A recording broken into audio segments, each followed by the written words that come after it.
All right, so here we are. We have Natasa Lackovic here as a presenter. So as you all know, Natasa is a lecturer in higher education at the Department of Education Research here at Lancaster University. She's a semiotician and learning scientist. Her research explored both theory and practice of learning and particularly focused on methods of graphic and multimodal media in higher education across different educational levels and socio-ecological issues. She's also co-director of the Center for Higher Education Research and Evaluation, and also director of Lancaster University Interdisciplinary Hub called Reopen. So she's going to talk about her new book today, and I think we're all ready for that. So please welcome her. So Natasa, if you can come in and start presentation, that would be cool. Wonderful. Thank you very much. Thank you, everyone. Great to see you all. I could say so much about inquiry graphics. And I think the fact that the book is really big and it's about like 400 pages or something like that. So it's really a lot to say about inquiry graphics and all the inspiration actually that I find, or where I found inspiration to write and develop the book. But and obviously that means that I will be here just really talking about very particular things. It will be very selective. So I hope that will inspire people also to have a look at the book and read it. I mean, it can be ordered, but also it can be read via Lancaster University Library as well. So without further ado, I'll start. And I also want to say that I will not be providing many references because there are very many references in the book itself. And I can say that broadly, what the conversation, what the presentation, what the seminar builds on is the work in semiotics, edusemiotics, multimodality. Then we have particular views in knowledge development theories, approaches to knowledge development. You could say socio-cultural psychology and learning sciences. So it's a mix of things. And as I say again, if you're interested in particular references, of course, you can also write to me and I can send. You can also check out the references in the book as well. So, okay, I'll start sharing the screen. Here it is. I hope you can all see it. Is that okay? Yes, and I'll just start the full screen. Is it going okay now? Yeah, great. So this is the book, the cover, and I usually what I say sometimes I ask people to interpret this image on the cover to start it, like to kickstart the conversation. So this is something that you can do. So if you want to do throughout the presentation or even start doing it now, you can provide your interpretation of this image in the chat here. So I can ask you, what do you think? What does this image mean to you? It could mean so many things, right? So what does it mean to you? Very briefly, you may want to say and share. And we can, if we have time, get back to that later. Okay, so what is the content of the seminar? So I'll briefly introduce the book, talk about what inquiry graphics are. I will introduce inquiry graphics semiotic roots. Then I'll provide some concrete examples of inquiry graphics in higher education. So through pedagogy, but also I will refer a little bit to research. And then I will welcome our doctoral researchers, past and present, to share their views and reflections on inquiry graphics, and I'm particularly looking forward to that moment. And to everyone who I will be engaging with from January, hello, and I'm looking forward to that moment in January too. So a little bit about the background. So there are all sorts of knowledge, learning and methods paradigm shifts going on, and I think we need to consider what is happening and how things in relation to knowledge learning and methods in higher education are moving forward. So for example, there is this long-standing division between abstractions and concreteness, or abstract and concrete concepts. So abstract is usually connected to acquisition of knowledge, and concrete or concreteness is connected to participation of practice, a kind of participatory and practical side of knowledge and learning. And what I think we should be doing, and what actually inquiry graphics relate to, is this abstract concrete relationship. Then the next thing is the division between the teacher and the student.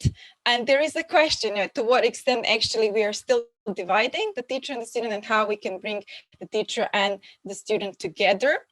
Although this is the old question, for example, Ansvard was talking about it in the 80s, I think, or no, end of the 90s.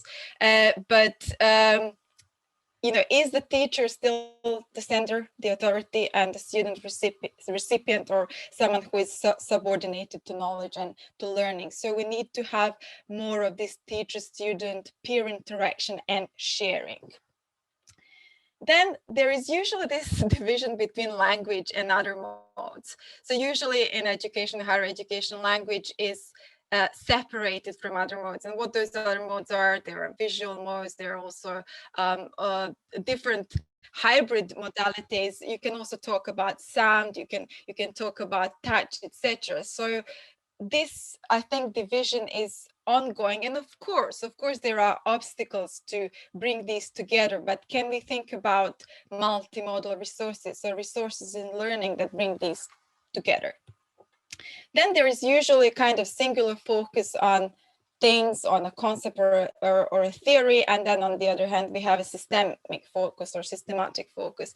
So and I do also not want to say that these things are necessarily separate and that people are not thinking how they are connected. Of course this is not the case, so I'm just going from one, let's say, end to the other, and usually things are somewhere along the spectrum. So again, that refers to, let's say, systemic or more systematic approach to multimodality, but I can also refer here to ecosemiotics. So if you're familiar, or if you're not familiar with ecosemiotics, I can just say that ecosemiotics approaches the world as this system of meanings and interrelated shared meanings from different not just human, but other beings and organisms. So it's a kind of complex system that happens in the world. And the final one is very related to inquiry graphics. So this is the consideration of the distinction between concept and image, and then meaning and matter. And I think what we need to think about is this concept, image, meaning, matter relationship. Okay. So this is the kind of broader background in terms of these paradigm shifts, and what I think that inquiry graphics as an approach, it's both a theoretical and methodological approach, is actually inviting people to think about. Then speaking about the book, I'm not sure if you can clearly see these chapters, but this is just a brief overview of the book chapters, and the book consists of two parts, and the first part is the theoretical grounding of the approach, and the second part is really empirical, and it goes into very, very fine-grained level detail of the empirical studies that it presents. So today, of course, I will not manage to talk about so many things in the book, so I will just really carefully cherry pick few things. So I will touch upon, you know, the semiotics of design, the importance of concepts, new ideas of concepts in higher education, and of course just give you some concrete examples. But you can see here that I go from arguing or presenting arguments in relation to why it's important, or why someone should inquire images in higher education. Then I'm actually considering the context where we're doing this, which is in the Western context that's kind of neoliberal higher education, but I'm sure this is not just the Western concept is expanding. And I'm asking questions about how this higher education context, which is digital or supposed to be digital, innovative, relational, pictorial. So is it, and to what extent, and how is it digital, in which ways, or innovative, or relational, or pictorial? So is it, to what extent, and how? And if you're interested, you can take a peek at the chapter. Or then education semiotics is something that I will be talking about today, and Peirce's triadic sign, which is very important for inquiry graphics analysis. Then other chapters talk about approaches to images in and for learning, and I just take a look there at different approaches, ranging from, I say, things such as visual literacy to critical media literacy, from approaches such as graphicacy and critical graphicacy. So all these approaches that actually consider the role and use of pictures and graphics in higher education. And then moving on to exploring new approach or new view of concepts, because I argue that concepts are actually relational science, and they go beyond this definitional rigidity, and they're also multimodal science, and that's the main characteristic of inquiry graphics as science, as multimodal science. Then I talk more about the knowledge that I'm actually talking about, and this approach of knowledge building, and how we can do that through sharing, through externalizing either learners or participants' interpretation. So it depends whether we're talking about teaching, learning context, or research context. And the second part is really empirical, trying to map whatever I was talking about, all the things that I actually developed in the first part, in practice. So it's very, very detail heavy, I must say, in terms of research data and research details. And then I'm wrapping it up in chapter 9 in terms of what's the implication for our higher education futures, and where we go from there. So that's about the book, but as I said, I will be very selective in what I'm talking about. So again, what are these inquiry graphics? People ask me, so what are inquiry graphics? So they're graphics that are integrated within educational and research concepts, phenomena, topics, and theories. They're inquired, and they're inquired via reflective and critical narratives and dialogues. And usually that's supported by an IG analytical framework, which I will introduce later on. And what's very distinctive, because there are, of course, very many approaches to graphic information, representing graphics, inquiring graphics, is actually the rooting in Peirce's sign model. So that's very distinctive for an IG or the IG approach. So they are basically image concept signs in and of education. So if someone asks me, maybe this is how I would describe it, and as you can see this image, I was really thinking about it, because there are so many things I could actually say about it. So I'd really try to be precise and here. Okay, and moving on, I can also say that there are new educational concepts, because they represent a new approach or new view of educational concepts. And this view is that concepts are multimodal and they are socio-material. So and that is done by promoting this image concept relationality. But I think we first need to consider what are educational concepts, because we rarely talk about, what's knowledge, what are concepts, what are they? So in education, especially in higher education, we deal with many abstract concepts. Is that right? And I put some examples in brackets, such as emancipation, social justice, economical crisis, student engagement, student development, agency, social class identity, and so on. And all of these are abstract concepts, right? So they can be interpreted in many different ways. And I will be, again, talking more about that just in the slides to follow. So concepts are also some key terms within theories and thematic units that we teach or we learn. And all these key terms, they abound with concepts in all these key theories. So there are concepts within concepts, right? And there are relationships between concepts. And in higher education, these concepts are mostly explored or approached from a logocentric, but also there is a term glottocentric perspective, and that is through verbal text or verbal, so through language. And I'm not saying that language is not important. Language is, of course, of paramount importance. So nobody would say it isn't. But I'm just trying to say that there is something beyond there, beyond language, that we need to consider as well. So inquiry graphics suggests that concepts are both verbal and pictorial or material. Okay, so now moving on, here is a nice little circle that you all can see. And why am I showing it to you? So I'm showing it to you to imagine a concept like this empty circle. And when we explore concepts in higher education, either as part of learning and teaching processes or in research, because in research we also deal with concepts, right? We can think of concepts definitions, okay?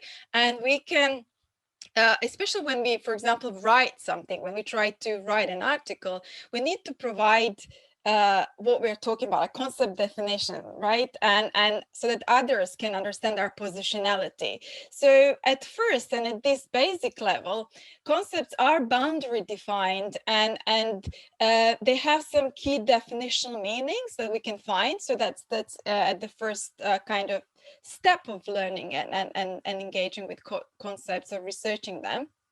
And this definitional meaning, which is such boundary defined, is useful. It's useful at an introductory level. And I'm not saying, so for example, I'm not at all against it. Actually, I do encourage people to stay their positionality, especially when we write, to say what we're talking about. So what is your concept? So what is the definition of the concept that you're using? And that's very important.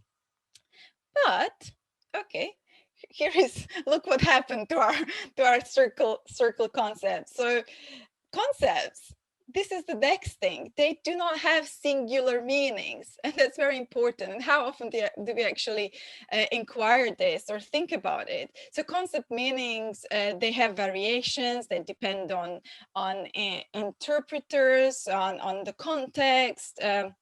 So they're already kind of pregnant with meaning, and new people, especially in a learning situation, they would bring their own prior knowledge, their own understanding of what concepts are. So depending on the context or social historical background, and also the prior knowledge of people who approach concepts. So in that way, they become these branching entities, and they are entities with many possibilities for meanings that are already there, and also that are coming from interpreters as well. And now what happens next is, in that sense, we could also say, so you see that I transformed this concept into something else. I cracked it open, because I'd argue that actually the progress of understanding a concept or developing a conceptual knowledge is this progress from this very boundary defined concept to this kind of cracked open concept, where you have the influx of words and ideas happening, coming from the outside, from interpreters, getting out of the concept in a way, depending where you read about a concept, or if you read a lot of articles, there's this synergy of in and out. There is a traffic going on here. And in higher education, this is something that I want to stress, concepts are commonly associated with words and ideas, as you can see here, explanations, theories. And what usually happens in higher education is that we remain at the level of abstract conceptual knowledge. in teaching and learning. So you can see here that this concept is in the middle of a blank space, and there are these ideas, words, language, and they're isolated from the materiality and sensed side of the world. It's not there, okay? And are concepts separate from it?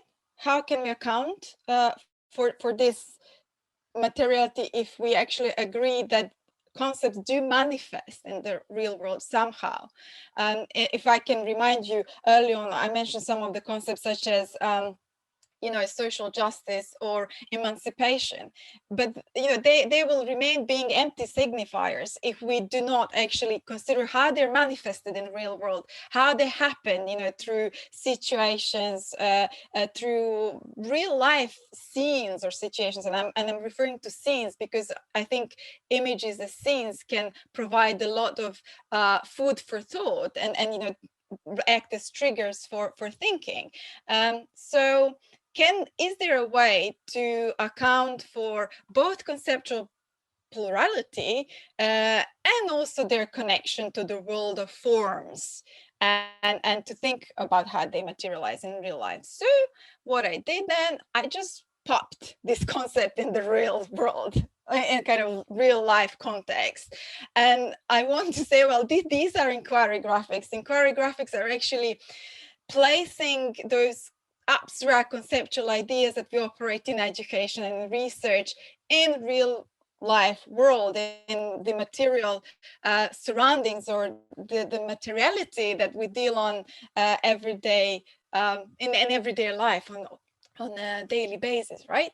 And that's why you can see this connection here that I'm trying to evoke between this open-ended concept that is always in some relationship with the real world, with the society, and it always manifests in some way in this real world. And of course, I'm talking here about my focus on the sense of vision, but other senses are certainly to be included, especially when we think about visually impaired and blind people. So actually thinking about what we do with images is of paramount importance, because why would we deprive blind and visually impaired people from visual culture? So thinking more about how we deal with images in education is important, because that actually gives signals that images are important and that we need to account for them across all areas or spectrum of life.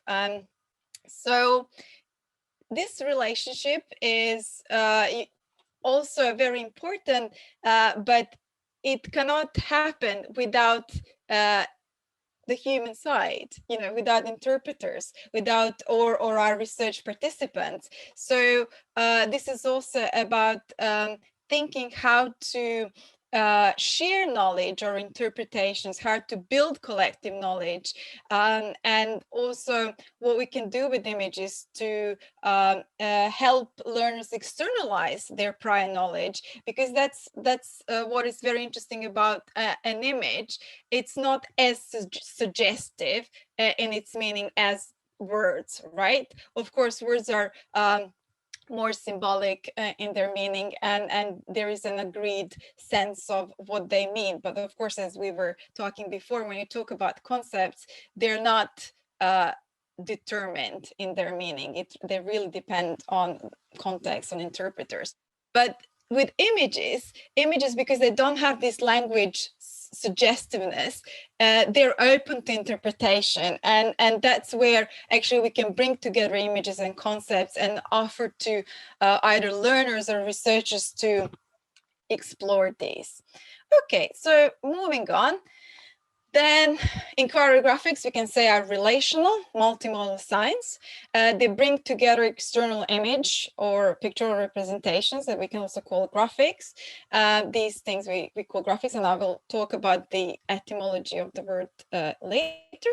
And then concepts that are actually critically, analytically, semiotically inquired. So we are bringing two worlds that could be, but I'm not saying necessarily and all the time, and I'm sure very many people think about it, but we're really overtly bringing them together. So from one side, body, concrete, material, pictorial, the form. And then from the other, you have mind, abstractness, conceptual concepts, verbal meaning. So it's about this relation. And the important part of it is, are these people there that you see, the people who are discussing it, the people who are using narratives or dialogue or reflection to actually bring in their opinions. And then together, when we share it, we're building this joint and shared knowledge. And it is a lot about shared knowledge building in choreographics methods.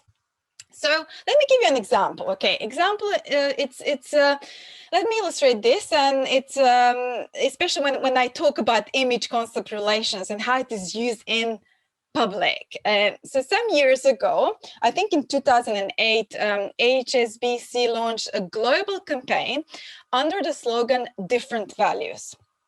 And what they did is quite interesting, and I think illustrates well what I was just talking about in relation to images, concepts, and interpretation. So first, they use the same concept, but they wanted to stress that the same concept can mean different things to different people. So they use the concept of responsibility. And as you can see, they just pick different images. And their comment here is, the more you look at the world, the more you recognize how people value things differently. It's interesting. So moving on, now you can think about providing to everyone the same image, but labeling it. So the concept that labels it is different. So how would different people see the same image now? So you see the same image, and the interpretations that are popping up are, is this privilege? Is this sacrifice? Is this a role model? And their comment is, the more you look at the world, the more you recognize that people value the same things, but in different ways. And then the final kind of, I would say, semiotic play that they did is this one. So they actually swapped concepts and images. So the question here is, who's the leader, who's the follower? And probably we can then and we can just swap these things and play with it. And they comment here, if everyone thought the same, nothing would ever change. So I think inquiry graphics are really about thinking differently about things, thinking in new ways, and opening up these new perspectives, bringing in the opinions of others, joining in with the opinion of the teacher or the researcher, trying to explore these different layers of meanings, how images and concepts relate. And in educational research context, we can explore these images and concepts to get a better understanding of how learners or participants actually understand the world through images and through concepts. I can also give you an example, an example of a kind of little game that sometimes I do at seminars or with students, when you can just ask some people, learners, audiences, to think about an image or give them a concept, and they say, what's the first image that pops up in your mind? And then you will see how that game is interesting, because usually what happens is we see myriads of images in everyday life, and the images that are repeated consistently, they get actually kind of stacked in our minds schemata, and they're there, almost kind of subconscious. And when you start digging deeper into it, then you can see like all sorts of images pop out, and then you actually confront what these images are. And it was very interesting when I was working with doctoral students in education and asking them to think about empiricism as an approach in research and about science and scientists. Their images, and there were 10 of them, and many of them, and these are researchers who are really thinking critically, and you could see that they were shocked by the images that were popping up in their mind. These were like very stereotypical images of scientists, older men in lab coats and in a lab. And it was very interesting to actually suddenly confront what is happening. It's not that a person is biased, it's something that we digest from the external world, and it stays in our subconscious memory, whether we like it or not. And I think that's the point why actually we need to externalize what's happening, and what kind of associations and concepts we attach to images in everyday life. And education, of course, that's of paramount importance. So in a way, let me offer you another kind of visualization of inquiry graphics and what its key ingredients are. So there is a graphic or an image, there is a concept, and what binds them together is a narrative, a dialogue, a reflection that needs to go on. So there is this kind of triadic structure. And moving on now, I will talk a little bit just briefly about etymology. So graphics, it stems from Greek graphikos, belonging to drawing, and represents anything that leaves a trace on some surface, and that surface can be a paper, it can be a screen surface, like that we are interacting right now. And it can be very many things now you're thinking, and includes words, of course, and think about words in terms of graphics, especially how they're positioned in paragraphs, or thinking about calligraphy, etc. So, but my focus here is really on pictorial graphics. So, such as drawings, illustrations, photographs, designs, hybrid graphics, includes graphic novels, videos, animations, murals, etc. But you can see still there is a wide range of possibilities. And they're distinct from infographics. I think when I was thinking about the term, I think at the time infographics were, almost like there was an explosion of infographics everywhere, and I was thinking, well, infographics are great, they're fun, they're useful, and their purpose is to present data effectively, to do like a really effective, impactful visual summary of data, right? But inquiry graphics are almost at the opposite end of it, although one can use infographics as inquiry graphics. You can imagine that, I'm not trying to confuse you, but inquiry graphics purpose is really deep reflection on. So whereas infographics are kind of for fast, snappy grasp of visual information, inquiry graphics purpose is a deep reflection on an inquiry of a visual content and how this visual content actually links to some sort of ideational or conceptual meaning, or any textual data related to the visual, so to any verbal data that we have as well.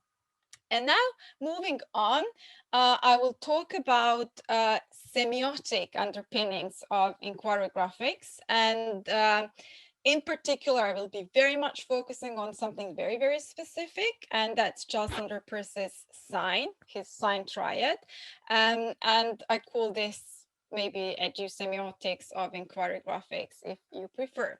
So going back to this image that you saw before, where the concept is positioned in the world. Yeah, you can see picture, you can see a picture, you can see or think about words, but you can also see words really written, and they are all signs. So inquiry graphics bring them together, pictures and words bring these signs together, and as such, it acts as a multimodal sign in or of education. Semiotics is really the key theoretical underpinning, but I would stress again, there are other theoretical approaches that come into play, definitely. And I was talking earlier about socio-materiality, or new approaches also in social practice theory that actually take a greater account of the social, the material environment, and so on, new knowledge development approaches. So but let me go back to semiotics. So the discipline that studies science and their life in the world is semiotics. And inquiry graphics built on Charles Sanders Peirce's triadic sign. And many of you would know this sign and would think like, oh, I don't want to think about this sign again. But hopefully you will also be very happy to see the sign and this sign model. So this is something that I used because I think it's easy, it's straightforward to show these triadic relations in relation to how we understand the world, so how we make meaning. So semiotics really, what it's doing is it's helping us understand how we make meaning, so how the world we live in, how it makes meaning, so how things are. And I'm really surprised that it doesn't have that it's not more prominent actually in educational studies and educational research. And I think some of the reason why this is not the case, that it's usually positioned in departments of linguistics, although, for example, Ecosymmotics is almost, you know, it's not really a linguistic approach to semiotics at all. And so on. So there are all sorts of reasons why this is not happening, but I think this is slowly changing, and I'd say that this needs to change. So here we have some word. So you hear word tree. So what you hear is what Peirce calls representamen in, and usually we can talk about it as an embodied form of the sign. Okay, so the word that you see or the image that you see, that I will show later on. And in semiotics, I mean, semiotic purists, they would call this replica or token as well. So I think for our purposes, this is enough. And so when you hear it, let's say there is some mind in the world that hears this word, so that's the interpretant. So what's the meaning? So decoding this form, the word or the image, comes through interpretant. So it's decoding. So interpretant is not an interpreter. So it's the meaning making. And you know, interpreter would come into place to actually act as the person who has a mind, right? So that's the interpretation. And of course, this is where Peirce's ontology is very important, that this is very representational. So basically, this tree and our understanding of the tree is very much dependent of our experience and existence of the tree in the real world. So basically, object is what the sign refers to, this form, and our ability to understand is through our experience and through the existence of it, usually in the real world, but sometimes we can talk about imaginary things. You know, if we talk about I don't know, I'm not sure if someone has seen an alien, but you know, you can imagine an alien through science fiction movies, but it's questionable, you know, whether aliens exist or not. But you know, I'm just trying to map it, how these relations work. And this triadic meaning making is actually the key that I use to lead an inquiry graphics analysis, which I will be showing in the remainder of the presentation. So you can also think about inquiry graphics as metacognitive science, because they help us think about thinking. And I think rarely do we think about thinking, or how we think, how we interpret. So that's another, let's say, use of inquiry graphics. Moving on, here's an example. Here's a photograph. Okay, some photographs. So how does this photograph make meaning in these triadic forms, or across these three things? Okay, so the photographic form, that's again what I told you before, this representamen, embodied form or token and replica. And I think I do prefer to talk about embodied form of the sign. And then there is this interpretant or interpretation. So you might prefer to the word interpretation. So what's the meaning of this thing, that the form that we see? So we can say something like children are doing a chemistry experiment in school, or we can say they're playing, or a boy and the girl are playing with chemical dishes, or the girl and the boy are pouring some liquid, etc. So quite a few things can be actually said about this image. And you can see that there are actually different layers of interpretation here. And what happens in real life is usually we jump to this conclusion, what this means at a very conceptual, contextual level. So let's say, oh, these are two children doing some sort of chemistry experiment in school. Or maybe people would talk about what they're exactly doing. But a lot of the time we do, when we see pictures and when someone also asks us to interpret or tell us what the picture means, we would jump to these conceptual meanings, kind of more generalized meanings. And what inquiry graphics is actually doing is helping people think about layers of meanings, and how actually what we see is not really what we see, is not really, and now you would laugh if I say what you see is not children and is not chemistry experiment. But at the end of the day, it's true, because by being born in the world, we learn that these two beings are children because they're small, they have some particular features, and we recognize them as children.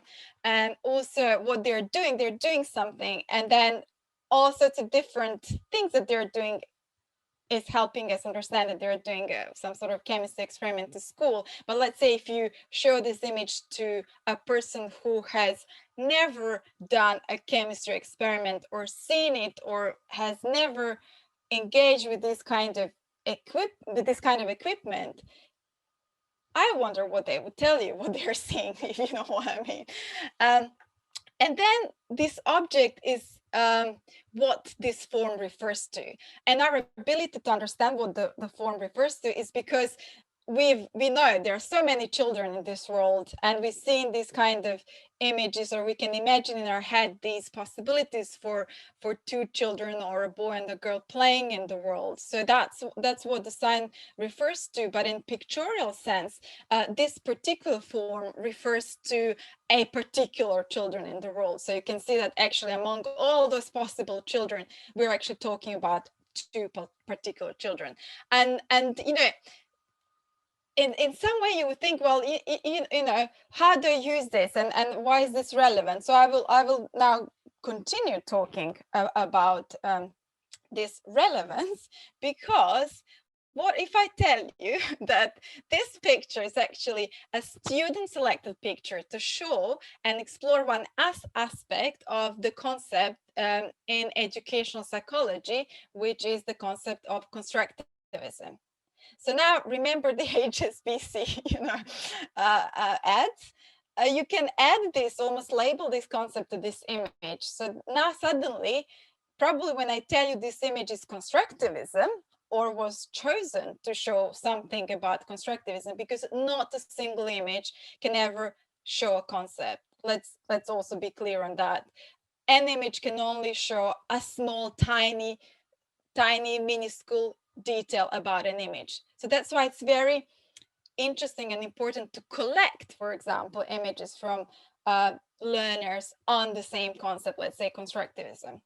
And that's what I did, actually. That's what I did in the book, and that's I think that particular example is described in chapter 8. So that's the one possible version of an inquiry graphics pedagogic design, and I call it and I used to call it, when I was doing the research, image-based concept inquiry.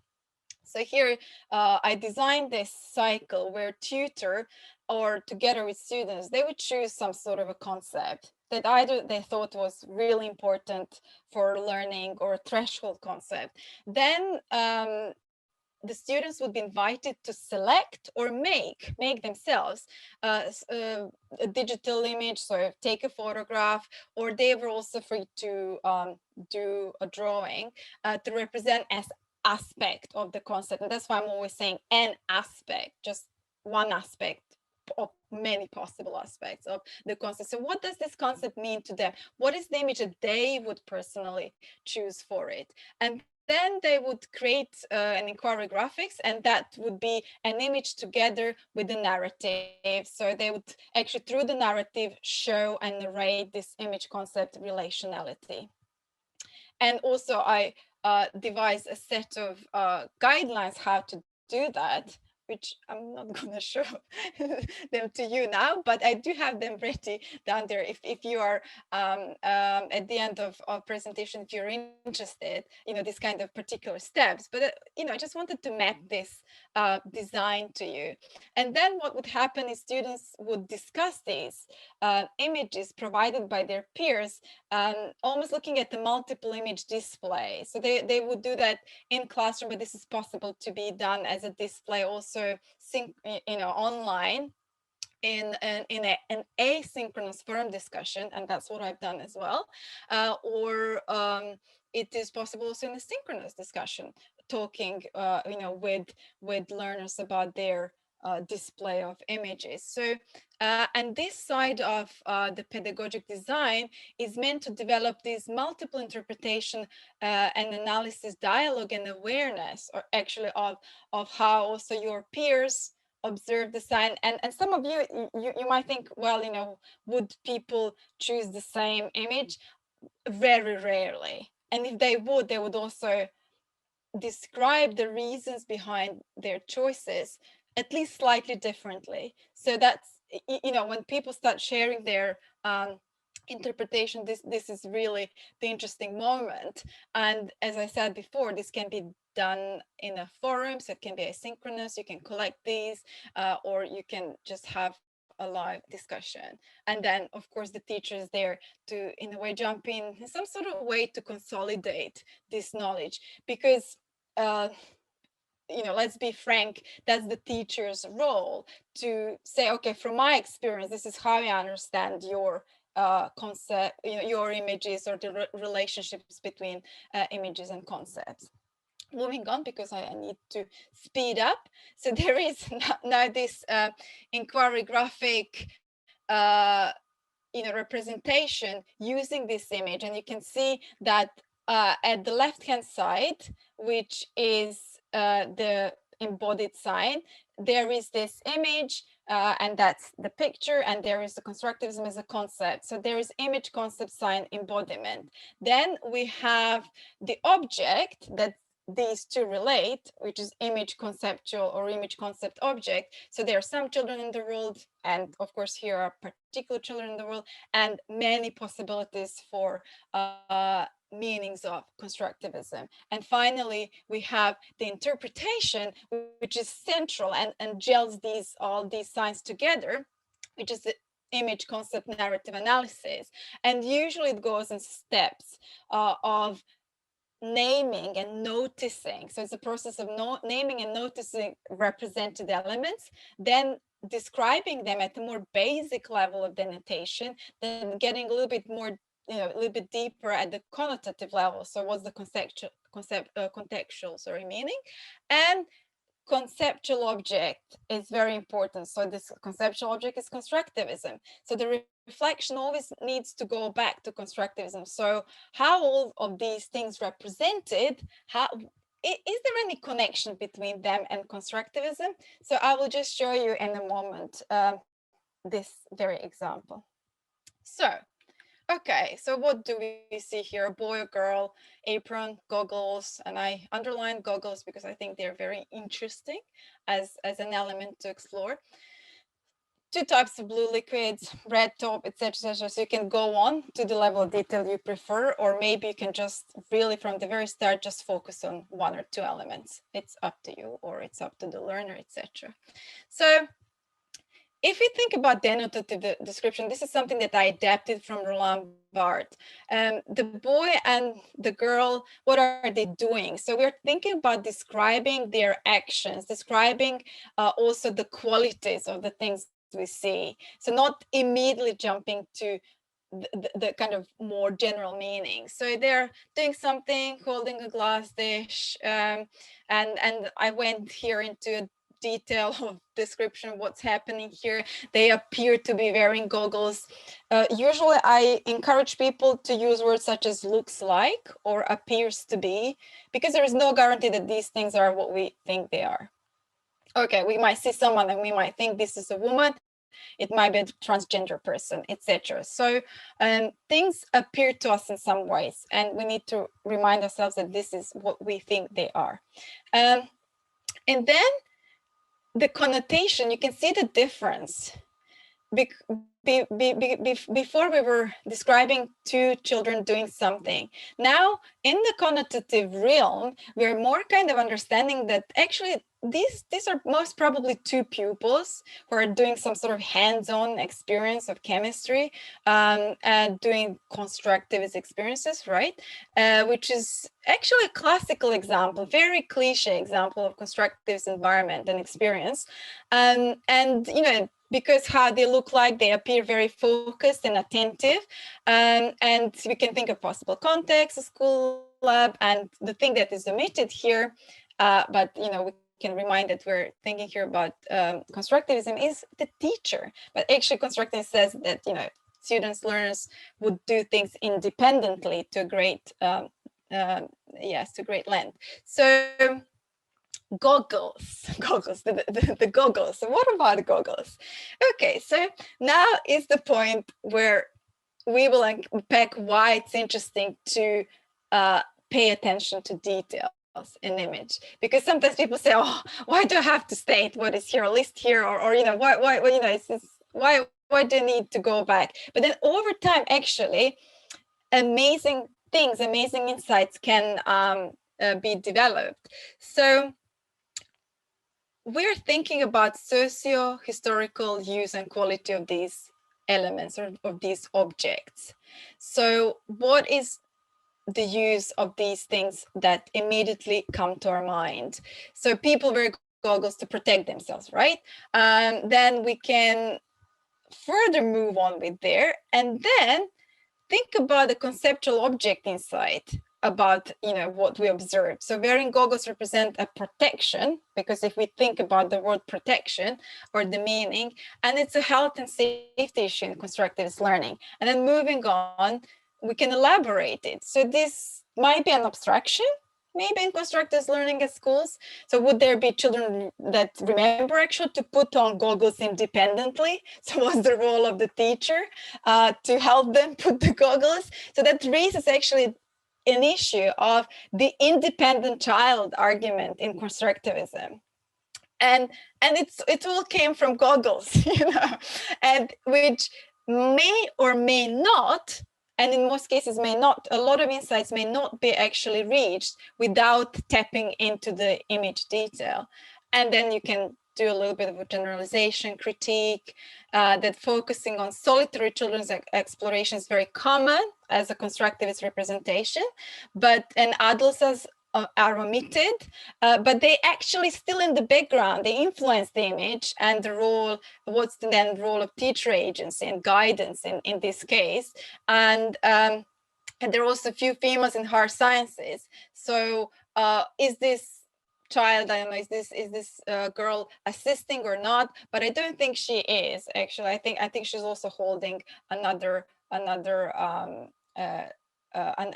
glass there in the image, because this is another interesting thing, because someone saw that she is not doing anything, that she's just helping the boy. So this is very interesting, you know, what we see and what is there, so what we don't see and what is not there. Moving on, this is a drawing that Andy Setiavan did of the same image, and I'm using it because this drawing follows a kind of mapping of this, thinking about what we see in broader socio-historical and cultural terms. So that means that choreographic analysis can also act as this socio-cultural and historical analysis. And here you see that I worked with Andy and we decided to extract these different elements and then to be very visible in the image in order to think about them. So all things have production and consumption history, right? They have some meanings that surround these histories. So what characteristics and uses do things have? What qualities do they have? How can we actually relate these meanings to the concept of constructivism? And this is exactly what we did, for example, with goggles. But, you know, different people would have different ideas. Sorry, and I have one more slide before I actually, in a way, give the floor to the researchers. So all people act also with their bodies, and there are technologies, because this can also observe as some sort of technology, you know, which is not digital. So what meanings do these have, and again, how are they related to the concept of constructivism? So what people do, their movements, we can think about it across different I would say, you know, levels. So there is socio, cultural, historical, temporal, what happens before or after, etc., etc. But also these guidelines are provided in the book as well, in terms of how we can think about concepts. And I would just close this with an observation of using inquiry graphics in research. So basically what we're talking, or what we're doing here is a triangulation.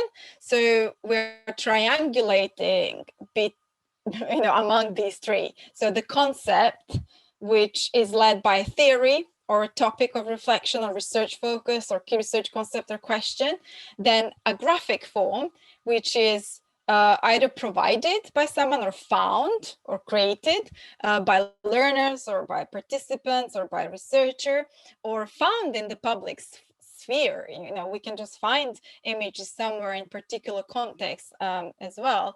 And then what is very important is this narrative and text that actually gels them. So either this narrative, again, is either recorded, provided by learners or participants, somehow recorded, or it's found.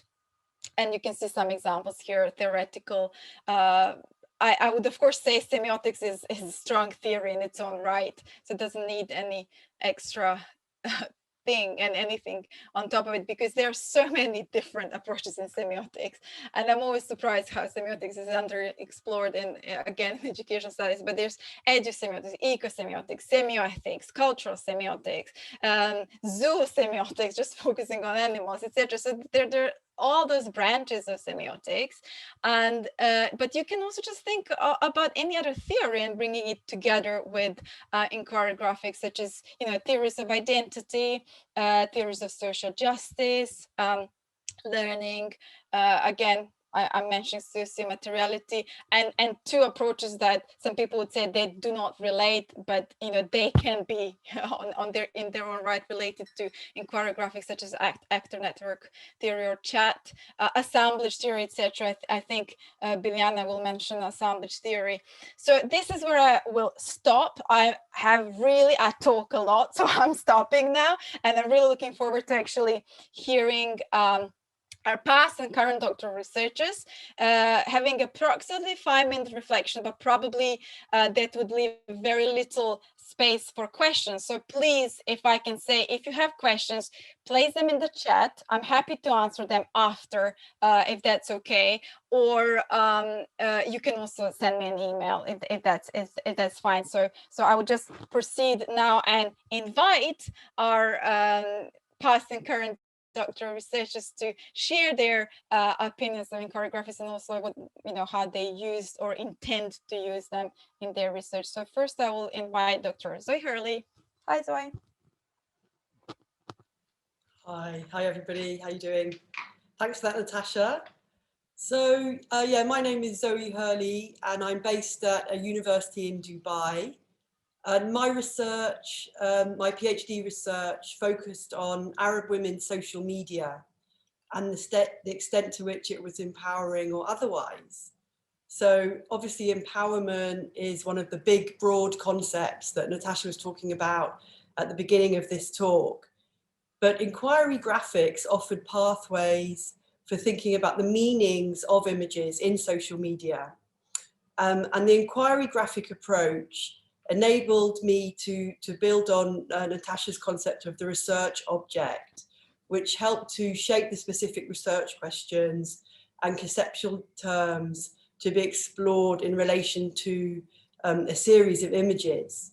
So for example, inquiry in graphics helps to explain how a photograph, like the one you see before you, is a compound sign made up of an icon, which is the portrait, the symbols, and they're the routines surrounding the image. So for example, in Western art, portraiture dates back to the Renaissance, and the meanings of that have a whole history that has built up over the ages. And it's also an indexical sign.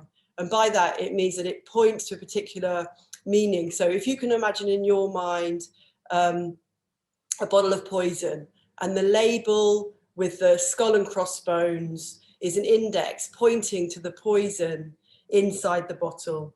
So broadly, this means that using this idea of the compound sign and the inquiry graphics approach, all the observable features of an image can be understood in terms of a specific context, as well as pointing to the potential range of meanings in the interpreter's minds.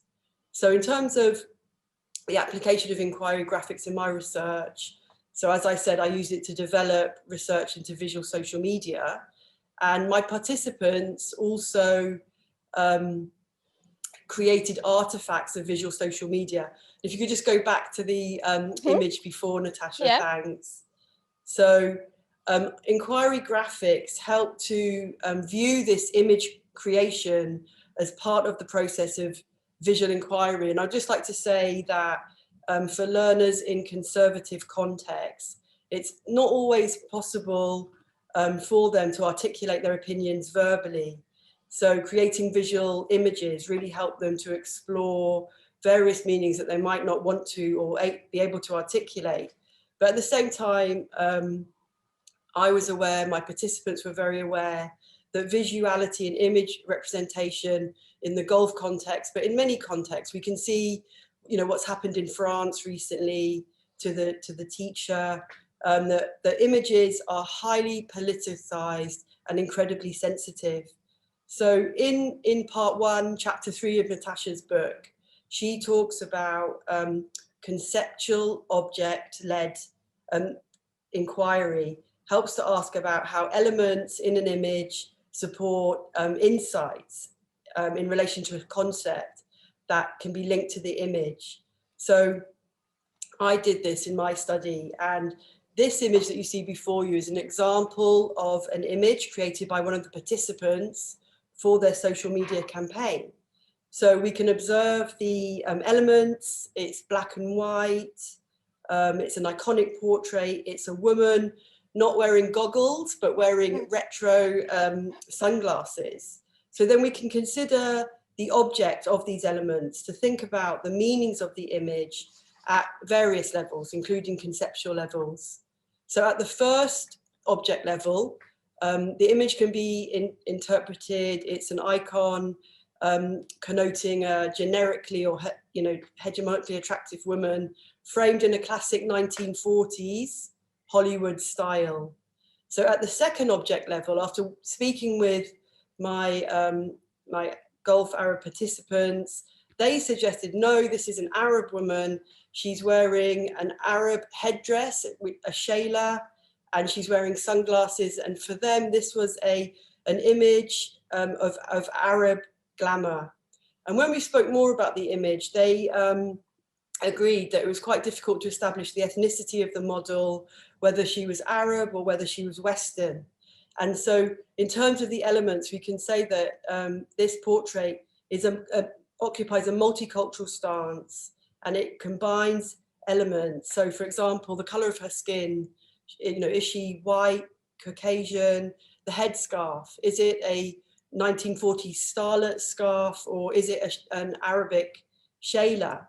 In relation to theory, the sociologist Angela McRobbie suggests that the use of 1940s Hollywood starlet look is used across various modes of feminized popular culture. And Angela McRobbie suggests that it's nostalgia for whiteness and a recolonizing mechanism.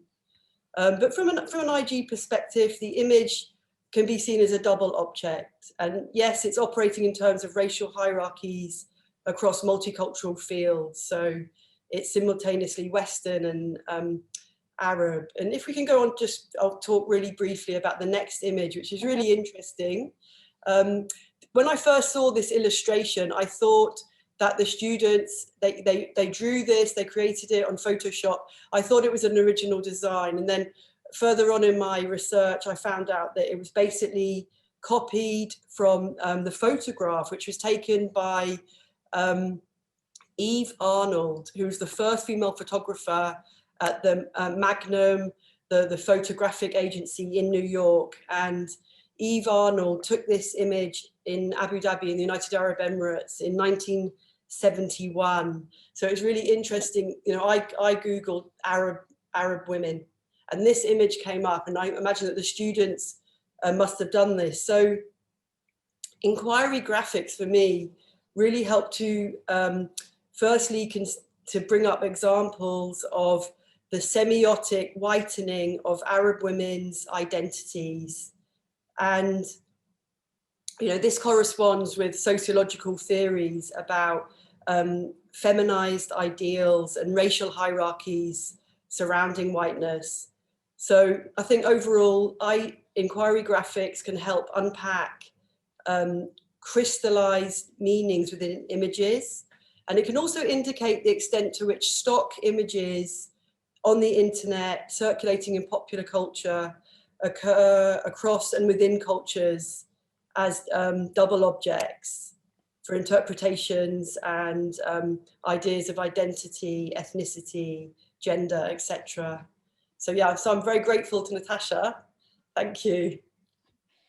Thank you very much, Zoe, and congratulations. You are a doctor now. You passed your wife. It's behind you. So you're sailing, you know, into new let's say seas, you know, of all sorts of exciting opportunities. And I know you're working on very many interesting things at the moment as well. Okay, so moving on, I would invite Dr. Nimyan's son, if I correctly pronounce that, Vera, and you know, to tell us a little bit more about her relationship or her work with inquiry graphics. Yes, Vera, just please let me know when you want me to flip to the next slide or image. Hello. And I did put doctor, although you're just about to resubmit your thesis, you know, very, very minor corrections. Congratulations. Thank you, Natasa. And hello, I'm Vera, and I'm based in Hong Kong. And my PhD study explores design tutorial between students and teachers in the domains of advertising and communication design. And I'm very glad to have this chance to share with you all my views and experiences on employing IG inquiry graphics for educational research study. Yeah. So next we can have next image, very cute little tortoise, but it's an X-ray of the tortoise. Yeah, I would like to use an image to show you what IG means to me. Yeah, IG is like an X-ray that visually presents the structure of thoughts and also possibilities for ideas with fascinating details. Yeah, and so it is about using an image to see what is inside of it and also to discover and to illuminate. I think inquiry graphics, IG is a very relevant, and I would say both serious and fun approach to mediate learning and teaching in education. And it places externalization of the learner or the student's thoughts as its priority. And this is a very wise move. Whether teaching is effective depends solely on on teachers using strategies to check whether or what learning has happened. And also for that, we need to provide opportunities for students to choose, for them to create and interpret information, so that we can better understand their inner worlds. Yeah, so as I often tell my students that if they spend all the time just on input alone, just like listening and speaking, listening and reading, and then they may generate illusions of competence. But what is more important is about creating output, creative output, such as making things, creating things by writing, by speaking, by imagining, and also by using the hands to create stuff. And IG inquiry graphics positions all learners in the as creators and also investigators, and using both oral and written language, and also image making for their critical reflection, almost as some sort of an educational image X-ray.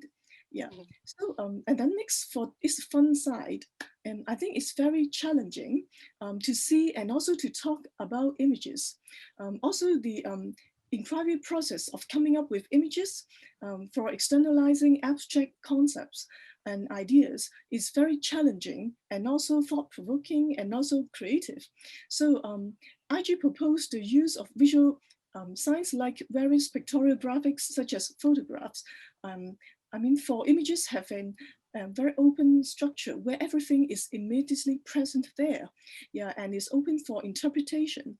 So everyone can like read an image at the same time, and they can all explore different parts of that image. It's not just fixed to a linear procedure like reading text, yeah, and also images can trigger people's imagination.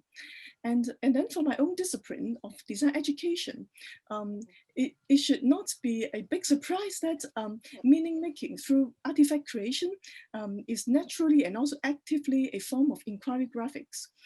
But all education also include process of like the act of designing and also an interpretation and also process of shaping ideas for artifact creation. Artifact can be physical objects or like an essay, yeah. So an essay writing, yeah. And then in design education, visual references and mock-ups utilized in the design tutorials in speech or as concrete visualizations to mediate the tutorial dialogues between tutors and students.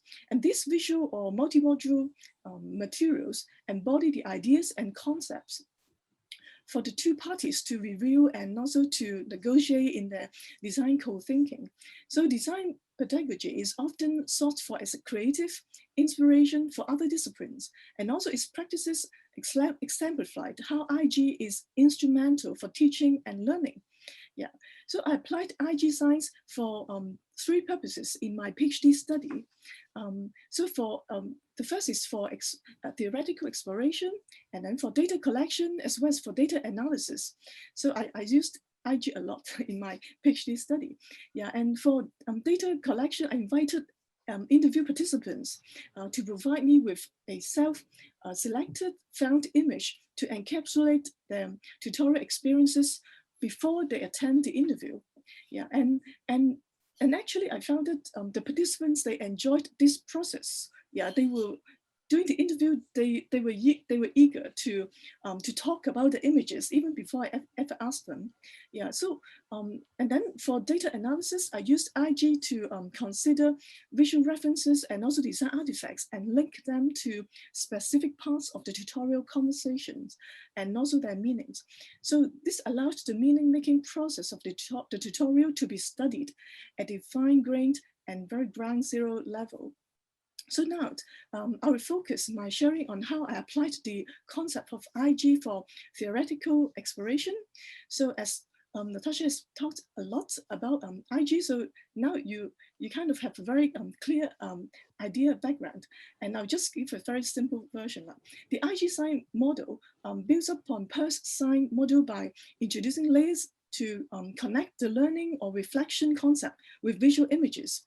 And it allows one to observe a sign via relationships between form and concept, meaning the message across the triadic elements.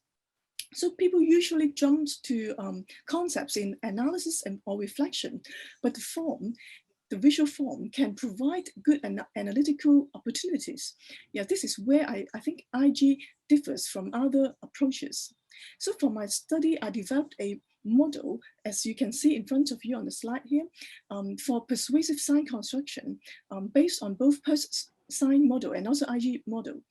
In particular, I would say a persuasive sign is a specific form of an IG sign, as it concerns the creation of persuasion in communication. Let me explain here. Yeah, a persuasive sign shares the same triadic structure as a Peirce sign, and also the object here at the, in this triangle, you can see at the right-hand corner, the object is called the design object. Here, for it refers to the brand or the product or the service that the sign seeks to convey. And then the embodied representative, the art letter here refers to the materialized design artifact. And this form is so engineered to link to the eye, the what they call the intended interpretance. That refers to the effect it seeks to exert on the target audience. So in constructing a persuasive sign, designers deals with both positioning and also image creation, the twin pillars of visual persuasion. And positioning is about three things. The first is who to persuade, and that is the target audience. And then second, for what purpose, and that is the objective. And then the third part is the message, and what I would call here the key message. Usually we call it key message in design. And all these together are intended to cause the effect of a change in the mind and behavior. And that is why it is the intended interpretant. Then image creation concerns how the form is constructed in relation to the design object and also the intended interpretant. And all three aspects are culture specific, as all man-made signs are cultural products. So lastly, in my study, I found persuasive sign construction in tutorial dialogues to be three things, three qualities. The first is audience-centric, and then experience connected, and also cliche-aware, and that is what happens in the design context in the process of designing a persuasive sign, and that amazingly corresponding to the triadic structure. And design thinking, well, the last sentence is basically a dialogue with signs with multiple possibilities, also dimensions and also directions. And thank you, Natasha. Thank you, Vera. Thank you very much. And I think what is really important also is to then dig deeper and analyze these things, what the designers, what advertisers are trying to persuade us to do or buy.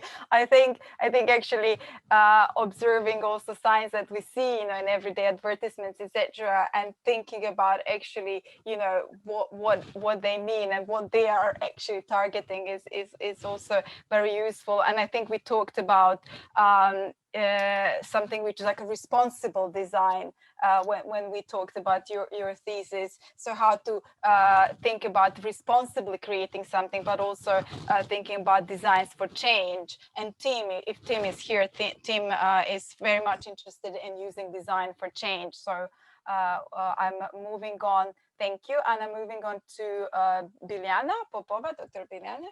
So the floor is yours now, and just let me know when you would like me to to change slides. Sure, thank you. Hello, everyone. Okay, so my research usually revolves around the concepts of globalization, internationalization, I'm sorry. And in general, how do we perceive the image of university, like even the university as a concept? It has taken different routes, but right now I'm very interested in one thing, which has to do very much with the inquiry graphics approach. To me, this approach brings something very important because Peirce's triadic model puts an importance on the interpreter. However, it is the inquiry graphic model that pushes this concept and this possible inquiries much further. Who is the interpreter? It can be a human, an AI device, or animal, and in my case it is a human, of course, but what does the interpreter carry as different foci of knowledge? So this is, for me, it was very important that I have an approach which allows me to kind of layer down the different foci of knowledge that we carry as interpreters and how those foci of knowledge interact with the image. I needed this approach to be combined with a different theory, and this is precisely the assemblage theory that actually, Natasha, you advised me on. And why did I stop on the assemblage theory? As you can see, the first slide is with a tree which is band and a bee and a flower. Well, the reason is that the assemblage theory, the two theoreticians are Deleuze and Guattari, and Deleuze especially argues that Europe in general, the entire European philosophy is focused on trees, that we're obsessed with trees, and that even Saussure, when he made this signifier sign with a tree, it was not by chance, it is because we're obsessed with trees. And that actually there is another way of looking at life. The trees means unified unity, centralized information, centralized semiotic systems, where the roots and the branches are all connected in one corpus. And that implies always transcendence, which is exactly what I want to escape from, and escape from the universal subject and being concrete, like you, Natasha, mentioned before, from the concept to the concrete matter. So the other ways to look at this is through the channel rhizome way of thinking, which Deleuze and Guattari and Delanda actually defend. And this rhizome is, the point of it is that each part can connect to any other part without a hierarchy or with a very flexible hierarchy. And that means that the signs that are exchanged between two entities which are connected can be from different semiotic systems and yet make sense. So here the role of the interpreter and how he creates interpretants is extremely important. What I wanted to do though is to escape a little bit those packages that we carry as knowers and as interpreters. I wanted to escape from the hysterosity. I didn't want to go into the historical meaning of the objects that we observe and how we make meaning of them. I'm talking about objects at university, blackboards, chalk, notebooks, and so on. But rather to escape from history and to escape from cultural theories, to escape from everything which is genealogical. I needed a sign. I needed first to check my theory, whether the theory of whether assemblage theory works well with with the inquiry graphics approach. I wanted to experiment with something very simple, which Natasha is the next slide, the masks. Yes. So this is the most recent thing that I've done in order to polish down my theory, my theoretical lenses. I asked my students in the class to study different mythological characters, heroes, and so on, and to represent them with the mask. That wouldn't be a problem, I guess, before 2020, because before 2020, especially in Morocco, where I am based, the concept of a mask was very generic. The concept of niqab, the Muslim, garment, was very concrete. It has to be like this. It has to be this color, and so on. But a mask could be anything. It could be a big African mask. It could be a carnival mask, and so on. However, in 2020 is precisely the moment I got the opportunity to check and to see how the theory works. I asked my students to create any mask. And yet I took this picture with my students when life gives you masks, make a masquerade. But the reason was that I did tell them that they can they can create any mask. And yet half of the students went for that coded mask that we have now, this imposition of a stereotypical mask, which is not historical. It is not cultural. It doesn't depend on gender. And yet here we are, and everybody is doing it. And even though the decoding process was very complex, it was challenging for my students. They enjoyed the activity. They gave me consent to share it with you. But we discussed this, how this decoding is so complex. Whenever there is a policy which is so strongly imposed across the world in a global context, and then how this is extremely challenging to decode and to transform and to use it actually in different ways. And to me, this translates in every other object that we use in different assemblages, in the university, in the classroom, or different parts of an assemblage. It could be a huge assemblage or small one, but it does translate into that. And therefore, I decided to use this assemblage theory to see the university as an assemblage and classroom dynamics as a part of this assemblage. And what is the territory of this assemblage? and how through inquiry graphics approach, I can study, and I'm studying the different objects, but within not a historical, not a cultural context, but within the right now assemblage, global assemblage theory. So this is my work, basically. Thank you very much. Thank you, Vinara. That's great, and we are need to move forward. So I would welcome Geraldine to tell us a few words about what she is doing. Hello, Geraldine. Hello, everybody, and I'm very conscious that when you see my two slides, that they're particularly text heavy, and the irony is not lost. Okay. When we're talking about doing a presentation on pictorial representation and signs, but let's imagine my words are signs, and let's imagine there's loads and loads of pictorial representations behind them. I'm in Athlone IT in the middle of Ireland, and I suppose Natasha sent the two questions, and I kind of, because no more than anybody, it's a very busy time, I went, okay, I'll just put all my ideas on slides and then I'll worry about it afterwards. And here we are. So I suppose in terms of the inquiry graphics, for me, it has really opened up a whole new way of looking at kind of the things that I do in the context of my work. My background is in languages and linguistics, so I'm coming at this from, I suppose, a particular viewpoint, but I work with academic staff, and particularly around technology, and we ask them to create things like screencasts and create kind of resources for their students to help them with particular concepts. It may be kind of there may be the kind of the muddy points within their disciplines and so on. So when I approached the inquiry graphics, I was looking at screencasts that our academics have created, and then really, I suppose, in the context of the screencast, I wanted to know why they put the screencast together in a particular way. So why did they choose whatever pictorial representation of the concept that they were trying to teach, or why did they put it in a particular sequence in their screencast? And inquiry graphics allowed me to do that. But I think from the interviews that I conducted with my participants, and I have to say that I'm just beginning data analysis now, so I'm way behind. I'm very jealous of Vera and Zoe, and I think the last speaker, I think Biljana as well.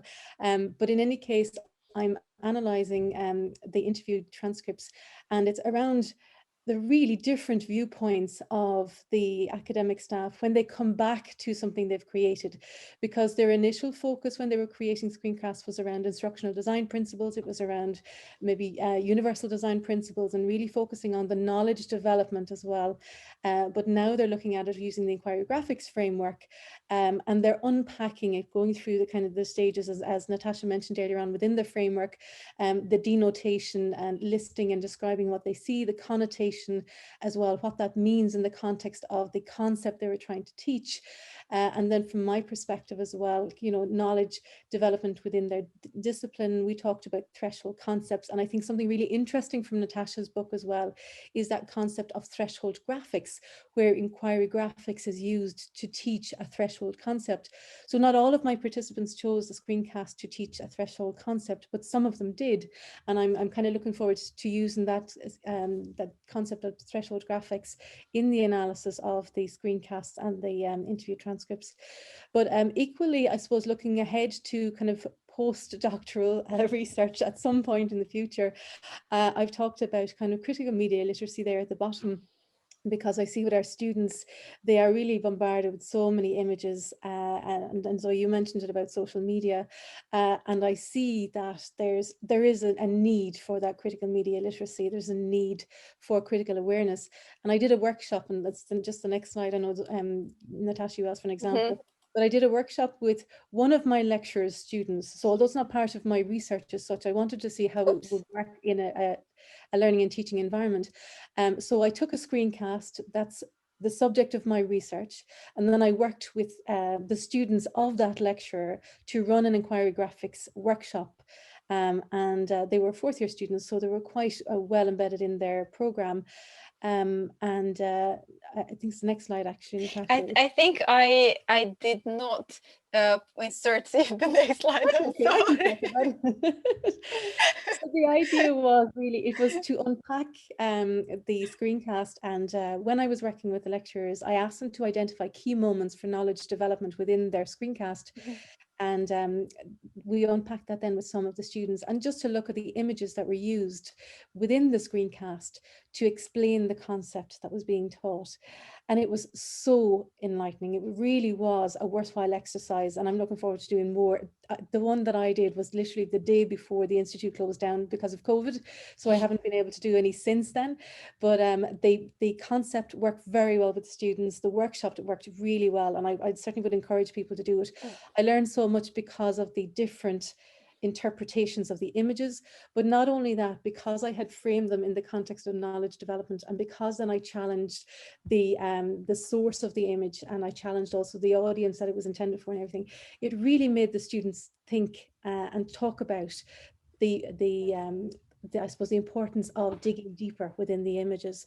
So even though it's not part of my PhD research, I wanted to see, was it relevant? And I felt then that coming back to the screencasts and speaking with the lecturers then was a worthwhile exercise, because it meant that inquiry graphics was going to work beyond my kind of teacher training activities and into the environment with the students.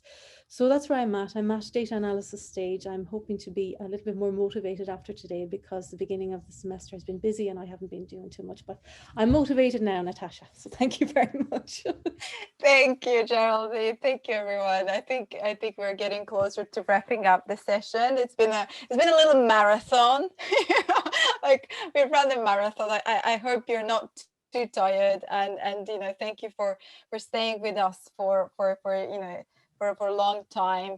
And I really appreciate your insights, because I think I was thinking it would also help everyone understand what different people have done, and how different researchers, our researcher, educational researchers relate to inquiry graphics, or how they're thinking about using it.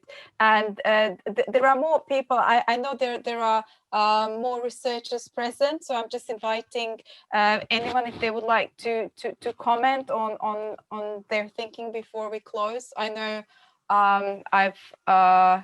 I've been in conversation with Cleona. I don't know, Cleona, if you're there. Zahid. I don't know if anyone wants to say anything. Timothy, Kevin. All right, Natasha, just Yes. we can have, people can stay if they want to stay around, but just briefly, that I have posted some information about the next seminar series that we're going to circulate the information later. So please check it out on the chat, and also Natasha's email is posted there. So if you have direct questions or comments, that should go to Natasha. So Natasha will be happy to answer it. Yes, any questions from anyone, because I think this is a very detailed and broad intro, although I was saying it will be short, but it can never be short with me. And so yes, please, can you introduce the next seminar? We can close, and then everyone, please, feel free to send me any questions, or I can also have a look at the chat questions as well. Thank you. We have to thank you, Natasha, and your past and current students to contribute to the seminar. It was very rich. We can certainly see that 400-page book. This is how it is. So I think it was encouraging for people to actually read the book, because we have so much to cover. So thank you all for your contribution. Thank you.